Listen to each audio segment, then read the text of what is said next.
I was sitting at my laptop in my motel bedroom, just browsing the web, when I first heard the crying.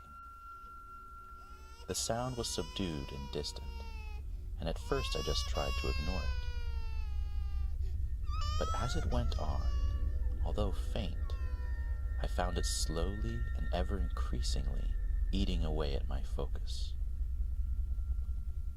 It seemed curious, because in the 6 days I'd been staying at this motel, I had never seen a family. The building was a single-floor facility, God knows how old, with cracked walls and weird, outdated furniture. No icebox, no breakfast, no Wi-Fi. The rooms were crammed and not at all spacious. I figured nearly everyone staying here was single and broke like me.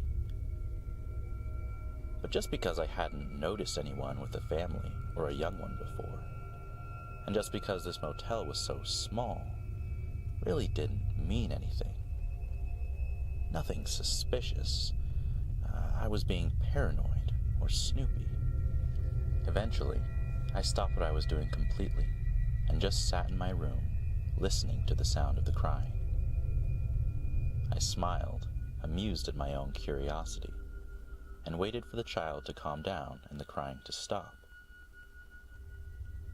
But it didn't. Finally, I decided to get up and look outside. The crying definitely sounded like it was coming from one of the rooms.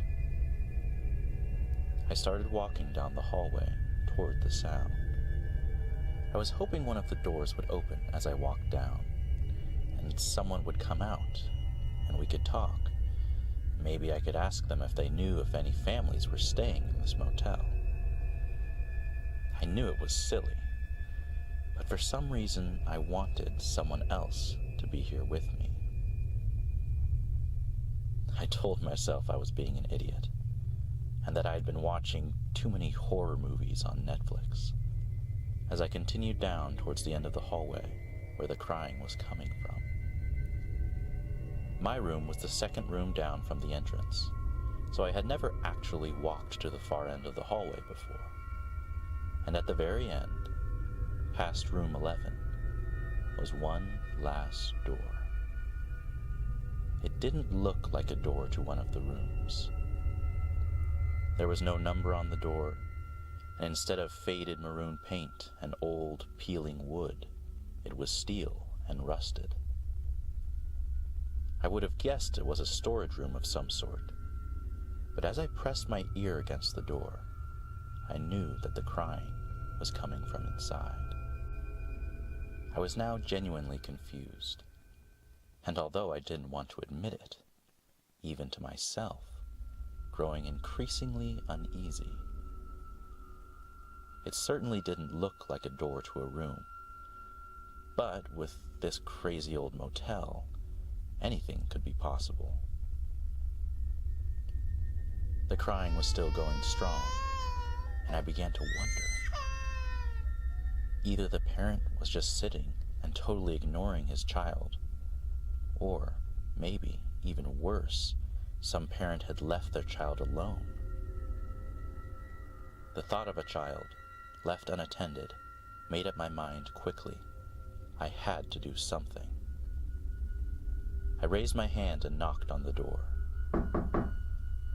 No answer. I knocked again, harder this time. Still no response from the other side. And the crying was as loud as ever. I could hear the fear and helplessness in the sound. I tried the handle of the door, and to my surprise, it was open. Right before I pushed the door open, there was just a split second where some alarm bell went off in my head, some irrational urge from my subconscious that told me I was making a mistake. But I knew what I had to do, and I walked in the room. The room was dark and musty, and I had to blink several times as my eyes adjusted to the faint light. From the light of a single lamp on the desk I looked around. It looked like an old room, with a bare mattress on one side, a desk, a three-legged stool. But everything was so dusty and filthy. It was impossible that anyone was living here. My mind was just quickly processing this when I noticed the cradle in the far corner of the room. The cradle was thick and wooden, its walls hiding the inside.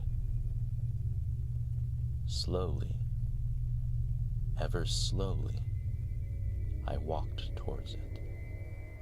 But once I reached the cradle and looked inside, I froze.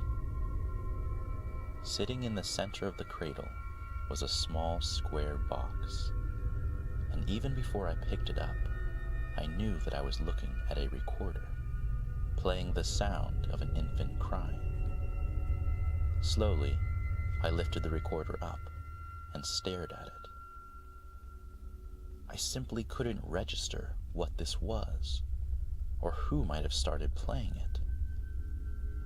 Holding the recorder this close, the crying was almost deafening. I clicked the stop button, and right at that moment, when the sound of the crying had been shut off and the room was cast into a sudden silence, I heard something move over my shoulder, and I knew I wasn't alone in this room. I spun around, but only caught a blur of motion before the door was slammed shut and the lights went out, leaving me in total darkness. I could hear breathing across the room from me. Beads of sweat ran down my back. My temples pounded, and then, inexplicably, I was struck with a clear realization.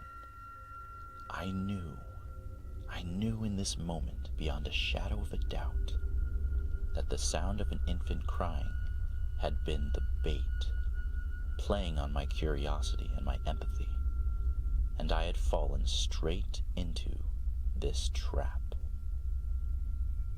But who, what, would set such a trap? No time to think. I stood there, waiting.